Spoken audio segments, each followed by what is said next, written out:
जिसने बुरे लोगों की संगति करते करते अपने जीवन को बिता लिया, उसको भटकना पड़ता है, उसको रोना पड़ता है, उसको जीवन भर उसको पछताना पड़ता है। उसको अच्छे लोगों की संगति जीवन का सार है। सत्संग का एक क्षण जीवन को बना देता है, एक क्षण। और बुरे लोगों का एक पल का क्षण जीवन को मिटा देता है। सठ सुधरई सतसंगति पाई और पारस परस कुधात सुहाई।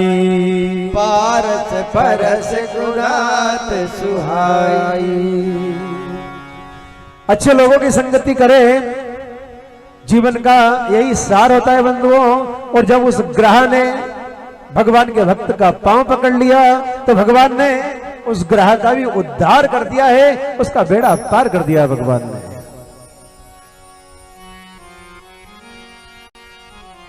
एक नाम से गज का भगवान ने उद्धार कर दिया है। गज होरी ग्राहे लड़े जल माही, गज ने करी पुकार। तिल भर सूंड रही जल बाहर बोले बारंबार। ओ हरिओम नारायण नारायण नारायण। नारायण नारायण नारायण। हिरण्यकश्यप भगवान को अपना विरोधी मानता था। हिरण्याक्ष के मरने के बाद में एक दिन कयाधु से कहा, कयाधु मैं तपस्या करने के लिए जा रहा हूं। कयाधु ने पूजा की हिरण्यकश्यप की, तिलक लगाया।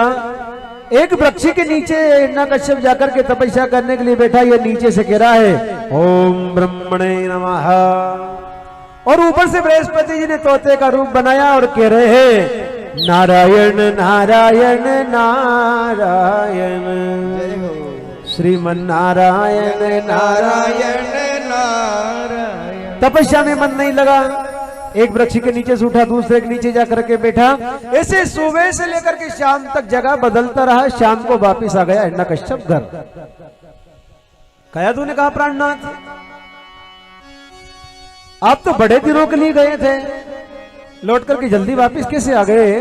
तो जवाब दिया हिरण्यकश्यप ने, कयाधु क्या बताऊं तुझको,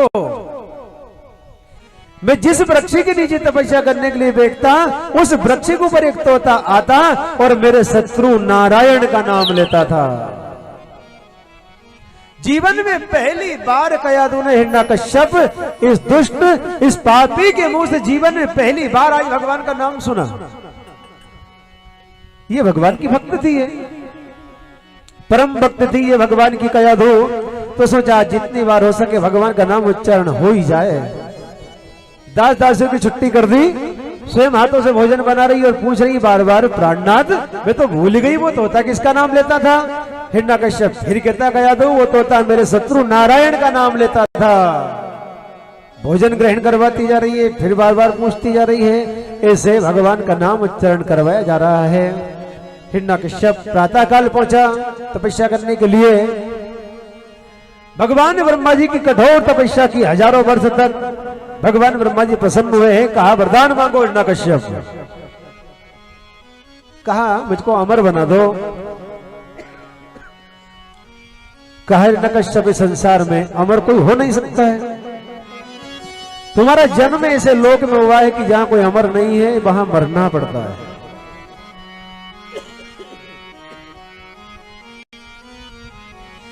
जिस लोक में हम रह रहे हैं इस लोक का नाम है मृत्यु लोक। जो यहां चीज बनती है उसको मिटना पड़ता है, जो जन्मा है उसको मरना पड़ता है। और कोई वरदान मांगो तो कितने वरदान मांग रहा है एक साथ ही?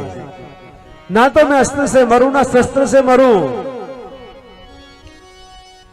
ना मैं बाहर मरूं ना भीतर, ना मैं ऊपर ना नीचे, ना दिन में ना रात में, ना नर से ना नारायण से। ऐसे अनेक अनेक वरदान मांग लिया। आखिर में ये वरदान मांग लिया कि 12 महीने में से किसी भी महीने में मेरी मृत्यु नहीं हो। ऐसे अनेक अनेक कठोर वरदान मांगे। भगवान ने तथास्तु के दिया, क्योंकि भगवान जानते हैं भगवान विष्णु कोई ना कोई मार्ग अवश्य ढूंढ लेंगे। तो उसी क्षण आज आया भगवान के जहां मंदिर बने हुए थे, मंदिरों को खंडित करवा रहा है, मूर्तियों को खंडित करवा रहा है, अपने आप को भगवान बता रहा है। लेकिन भगवान ने उसी के घर अपने परम भक्त प्रहलाद को जन्म दिया है। बोले भक्त और भगवान की जय हो। ऊंचे पहाड़ों से फेंका गया लेकिन प्रहलाद का कुछ नहीं बिगड़ा है। मत वाले हाथी को सामने लेकर के आए, लेकिन ये हाथी भी नाच रहा है भगवान के नाम के आगे।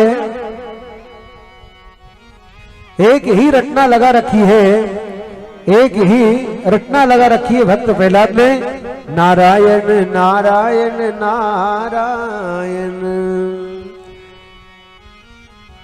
अब सौंप दिया इसी जीवन का सब भार तुम्हारे हाथों में, मेरी जीत तुम्हारे हाथों में और मेरी हार तुम्हारे हाथों में।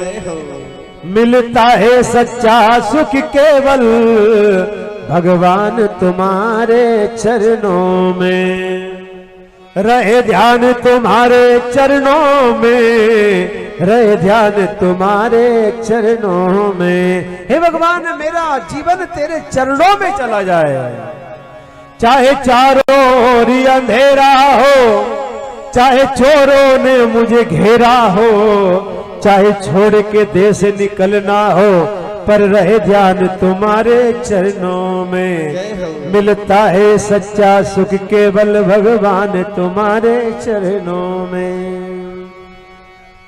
हे गोविंद, हे द्वारिकाधीश, मेरा जीवन तुम्हारे हाथों में,